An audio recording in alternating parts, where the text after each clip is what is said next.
Hi friends, எல்லோரும் எப்படி இருக்கீங்க? எல்லாத்துக்கும் குட் மார்னிங்.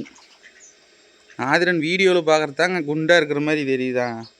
அவன் ரொம்ப இழைச்சிட்டாங்க, உடம்பு ரொம்ப இறங்கிருச்சு, சாப்பிடவே மாட்டேங்கிறான். இப்போ காய்கறி வந்து ஆதிரனுக்கு வந்து உளுந்தங்கஞ்சி ரெடி பண்ணிட்டு இருக்கிறாங்க. சாப்பிடவே மாட்டேங்கிற, வாய்க்குள்ளேயே வச்சுக்கிறாங்க. ஊட்டி விட்டோம்னா முழுங்குறதே இல்லை, அப்படியே வாய்க்குள்ளேயே வச்சு துப்பிடுறான். இப்படியே பண்ணிகிட்டு இருக்கிறான்.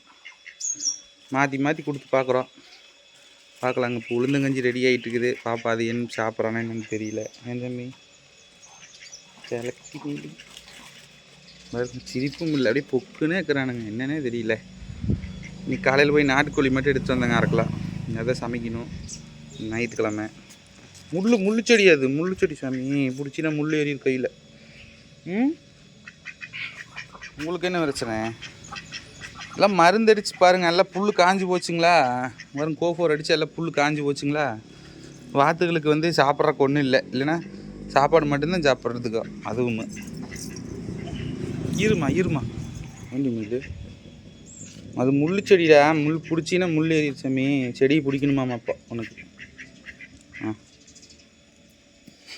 என்னத்தை தொலாவுற? இன்னைக்கு ஒரு வீடியோ யோசிச்சு வச்சுருக்குறாங்க, இலாகாய் சேனலில் வரும் பாருங்கள். பயங்கரமாக யோசிச்சுருக்குறேன், சூப்பராக வரும்னு நினைக்கிறேன், நம்புகிறேன். பார்ப்போம்.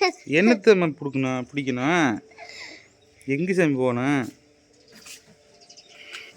பாருங்கள் ஃப்ரெண்ட்ஸ், எல்லாமே பாருங்கள், எல்லா செடி காஞ்சி கருவாடாகி இதாகிடுச்சு. இவனுக்கு இப்போ என்னத்தை பிடிக்கணும்? தங்குட்டி செலக்குட்டி தூங்குறதும் இல்லைங்க முன்ன மாதிரி. முன்னாவது ஒரு மணி நேரமாச்சு தூங்குவான். இப்போ வந்து கரெக்டாக ஒரு 10 நிமிஷம் தான் தூங்குறான், எந்திரிச்சிட்றான். குருவி கட்டுறதை பார்த்துட்டு இருக்கிறேன். நட்டுக்கு குருவி கட்டுறது சாமி. பக்கத்தில் மலை நெல்லிக்காய் மரம் இருக்குதுங்க. ஆனால் காய் பிடிச்சி நான் ஒரு நாளும் பார்த்ததில்லை, வருஷ கணக்கில் இருக்குது. நீங்களாம் இன்றைக்கி சண்டேக்கு என்ன சாப்பிட்டீங்க? சாப்பாடு என்னென்று கமெண்டில் சொல்லுங்கள். அடுத்த வீடியோவில் பார்க்கலாம். Bye friends.